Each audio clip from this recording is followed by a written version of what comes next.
Pushkar coaching classes के online YouTube channel में आपका स्वागत है। प्रश्नावली 1.1 3 और 4 के बीच की आपको 6 परिमेय संख्या ज्ञात करके बतानी है। 3 और 4 के बीच में आपको 6 परिमेय संख्या ज्ञात करनी है। इतना आसान है, आप देखते देखते 6 परिमेय संख्या ज्ञात कर सकते हैं।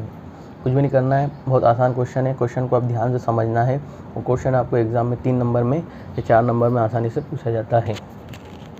3 और 4 के बीच में आपको कितनी परिमेय संख्या ज्ञात करनी है? 6 परिमेय संख्या ज्ञात करनी है। अगर आपने पिछले वाले वीडियो नहीं देखे हैं, 2 वीडियो बन चुके हैं, उनको आप ध्यान से देखें। आपको उनको लिंक डिस्क्रिप्शन में मैं भेज दूंगा। उसके बाद आप देखें 3 और 4 के बीच में 6 परिमेय संख्या ज्ञात करनी है। तो कितनी ज्ञात करनी है अपन को? 6। तो अपन 6 से बढ़ा के एक संख्या जोड़ के ले लेंगे। कितनी ले लेंगे अपन? 7 ले लेंगे। देखना आप यहाँ पे अंश व हर में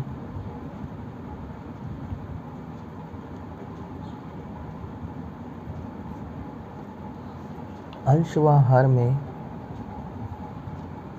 6 + 1 बराबर 7। 6 याद करनी है, आपने एक बढ़ा के ले ली। 6 + 1 लिख दो से 7। 6 + 1 7 से गुणा करने पर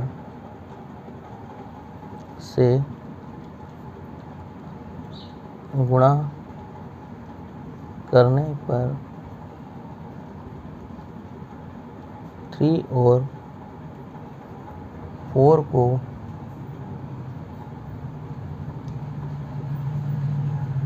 निम्न प्रकार से लिख सकते हैं। 3 और 4 को अपन निम्न प्रकार से लिख सकते हैं। गुणा करने पर 3 और 4 को अपन निम्न प्रकार से लिख सकते हैं। क्या करा? अंश और हर में बताया मैंने। ऊपर वाली संख्या अंश होती है, नीचे वाली संख्या क्या बोलते हैं अपन? हर बोलते हैं। अभी अपन को 3 दिया गया है बराबर में 3। इसके बटे में कुछ नहीं तो अपन 1 मान लेते।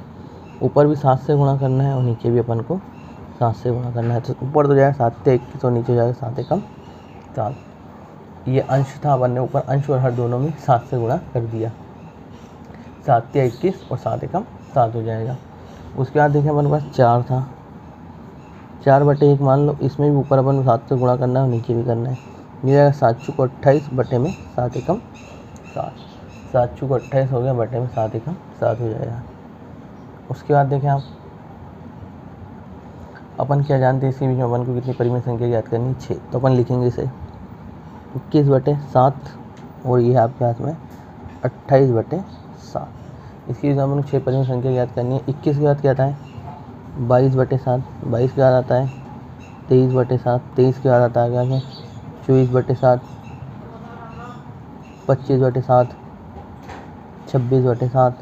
कितनी हो गई? 1 2 3 4 5 और ये हो जाएगा 27/7। कितनी संख्या हो गई आपके हाथ में? ये 6 संख्या हो जाएगी। 22/7, 23/7, 21/7, 22, 26, ये मिला कितनी हो जाएगी? ये 3 परिमेय संख्या। अपन ने 6 परिमेय संख्या इसके बीच में ज्ञात कर दी। यही आपका उत्तर है। एक बार और ध्यान समझने की कोशिश करें। अंश व हर में 3 का जो अंश है, ऊपर वाला अंश होगा, नीचे वाला हर, इसके बटे में अपन 1 मान लेंगे। 3 के अंश व हर में अपन को कितने से गुणा करना था? 7 से। क्यों करा 7 से? क्योंकि अपन कितनी परिमेय संख्या याद करेंगे? 6। 6 में 1 जोड़ देंगे, 7 हो जाए। 7 से गुणा करने पर 3 व 4 को निम्न प्रकार से लिख सकते हैं। 3/1 कर ले, 7/7 कर ले। 7 से 21, 7 एकम 7 हो जाएगा। उसके बाद में देखो 4 बटे में 7 × 28, 7 एकम 7, 28/7 हो जाएगा। अब देखें यहाँ पे 21 के बाद क्या आएगा? 22/7 रहना ही है। 23/7, 24/7, 25/7, 26, 27 और ये 28/7 वैसे ही जाएगी समीकरण। ये आपका आंसर हो जाएगा। ठीक है, अब देखते हैं अपन क्वेश्चन नंबर 3 देखते हैं। सेम टू सेम आपके पास में क्वेश्चन 3 है। अब इसमें अपन कितनी परिमेय संख्या याद करनी है? 5 याद करनी है। तो अपन इसमें कितना ले लेंगे? 1 बढ़ा के लेंगे। देखना, क्योंकि 3/5 और 4/5 में अंश व हर में 5 + 1 बराबर में 6। अब यहाँ पे आप ध्यान देना, कितनी याद करनी? 5। तो अपन को 1 बढ़ा के लेना है, 5 और 1 6 ले लेंगे। 6 से गुणा करने पर करने पर 3/5 और 4/5 को निम्न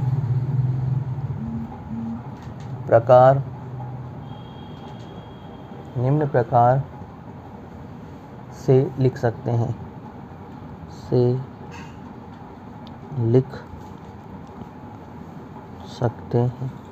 निम्न प्रकार से लिख सकते हैं। अब देखिए लिखने के लिए तरीका वही तरीका है जो अभी बताया था मैंने आपको। 3/5 गुणा कराएंगे अपन 6 से ऊपर भी और नीचे भी, जो जाएगा 6 × 18 नीचे 5 × 30, 6 × 18 बटे में 5 × 30। दूसरी संख्या आपके पास में 4/5, 4 बटे में 5 गुणा हो जाएगा 6/6, 6 चौको 24 बटे में 6 पंजे 30। ध्यान से देख लो, 6 चौको 24 बटे में 6 पंजे 30 हो जाएगा। कुछ नहीं किया, 3/5 जो अपन को दिया था उसमें एक बड़ा के लिए अपन ने 5 और 1 6 लिया, 6 का गुणा ऊपर भी और नीचे भी कराएंगे, दोनों संख्याओं को गुणा कराएंगे, 5 × 30 हो जाएगा और ऊपर हो जाएगा 6 × 18। इधर कराएंगे 4/5 में 6 चौको 24 और 5 × 30, 24/30 हो गया। उसके बाद आप देखें आगे, अब लिखो अपन कौन संख्या निकालनी है अपन को, बीच वाली 5 निकालनी है। 18/30 और 24/30, 24 अब देखो 18 के बाद क्या आएगा 19/30, 19 के बाद आएगा 20/30, 20 के बाद आएगा 21/30, 22/30 और ये हो जाएगा 23/30। देखो यहाँ से 1 2 3 4 5, 19/30, 20, 19 के बाद 20, 21, 22, 23 बटे सबके में क्या आएगा 30 आएगा। ठीक है, एक बार और समझने की कोशिश करें, एक बार और समझा देता हूँ मैं आपको। 3/5 और 4/5 के बीच में 5 परिमेय संख्या याद करनी है। 3/5 और 4/5 में ऊपर वाला अंश नीचे वाला हर होता है, इसमें ऊपर वाला अंश नीचे वाला हर होता है। अपन को दोनों में 5 + 1 6 से, क्योंकि 5 दिया एक बढ़ा के लेना, 6 से गुणा करने पर गुणा करेंगे अपन। उसके बाद देखें हम यहाँ पे गुणा करने पर 3/5 4/5 को निम्न प्रकार से लिख सकते हैं। 3/5 गुणा 6/6 कर देंगे, 6 × 18 5 × 30। यहाँ पे 4/5 6 गुणा 6 कर देंगे, 6 चौको 24, 6 पंजे 30 हो जाएगा। अब देखें 18 का 19, 20, 21, 22, 23, 24, 25। ठीक है, सबके बटे में क्या जाएगा 30 हो जाएगा। आ रही सबको बात समझ में? इतनी बात आ गई हो समझ में, तो अब ये अपन का आंसर हो जाएगा यहीं पर। ये आपका राइट आंसर होगा, दोनों के, ये दोनों के आपके राइट आंसर हो जाएंगे। ठीक है, अब आप देखें आगे अगला क्वेश्चन देखते हैं अपन। नीचे दिए गए कथन सत्य है या असत्य, कारण के साथ उत्तर देना। अब नीचे दिए जो कथन है वो सत्य है या असत्य है, आपको इसका कारण के साथ उत्तर देना है। तो पहला कथन है आपको वो लिखता हूँ मैं। पहला क्या दिया है कथन, प्रत्येक प्राकृत संख्या पूर्ण संख्या होती है। प्रत्येक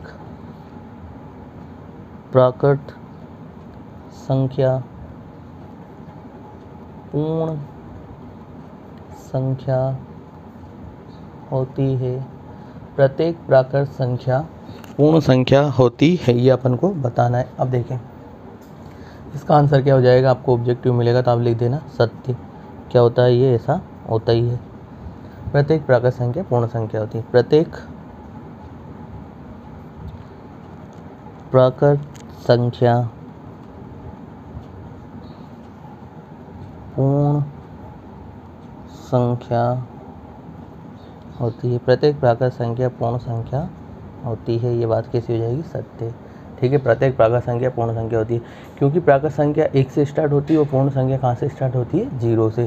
तो 0 के बाद 1 तो मतलब सारी संख्या आ जाएगी। अब देखें यहाँ से समझ ले, इसे इन प्राकृत संख्या को बताता है।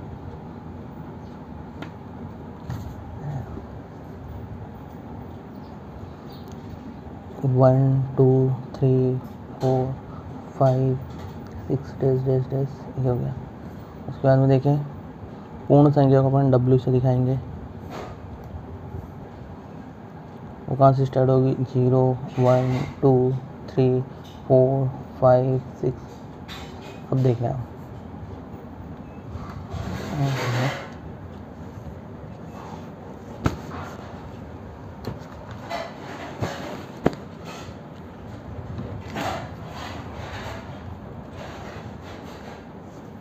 देखें हम यहाँ पे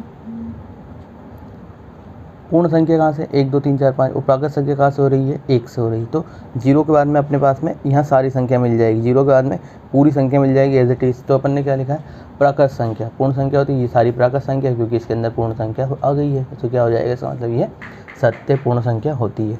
अब दूसरा क्वेश्चन देखते हैं। प्रत्येक पूर्णांक एक पूर्ण संख्या होती है। दूसरा है प्रत्येक पूर्णांक एक पूर्ण संख्या होती है। प्रत्येक पूर्णांक एक पूर्ण संख्या होती है, तो ये भी अपना कैसा जाएगा, इसका भी आंसर मिल जाएगा आपको, असत्य है, असत्य है। ठीक है, क्योंकि पूर्णांक संख्याओं में ऋण संख्याओं को सम्मिलित किया जाता है। क्योंकि पूर्णांक संख्याओं में ऋण संख्याओं को पूर्णांक संख्याओं में ऋण संख्याओं को सम्मिलित किया जाता है। क्योंकि पूर्णांक संख्याओं में ऋण संख्याओं को सम्मिलित किया जाता है, जबकि पूर्ण संख्याओं में पूर्ण संख्याओं में 0 1 2 3 डैश डैश डैश होती है। और जैसे -2 एक पूर्ण संख्या नहीं है, एक पूर्ण संख्या नहीं है। क्योंकि -2 कैसी संख्या है, पूर्णांक संख्या है। -2 कैसी संख्या है, पूर्णांक संख्या, एक पूर्ण संख्या नहीं है। एक लास्ट क्वेश्चन अपना तीसरा, प्रत्येक परिमेय संख्या एक पूर्ण संख्या होती है। प्रत्येक परिमेय संख्या एक पूर्ण संख्या होती है। प्रत्येक परिमेय संख्या क्या होती है, पूर्ण संख्या होती है, बताना है। तो ये भी कैसा जाएगा, असत्य है। ये भी आंसर कैसा हो जाएगा, असत्य है।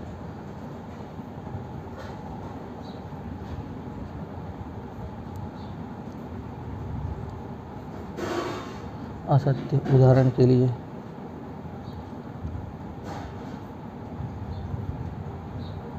उदाहरण के लिए 1/2 परिमेय संख्या परंतु पूर्ण संख्या नहीं। 1/2 परिमेय संख्या है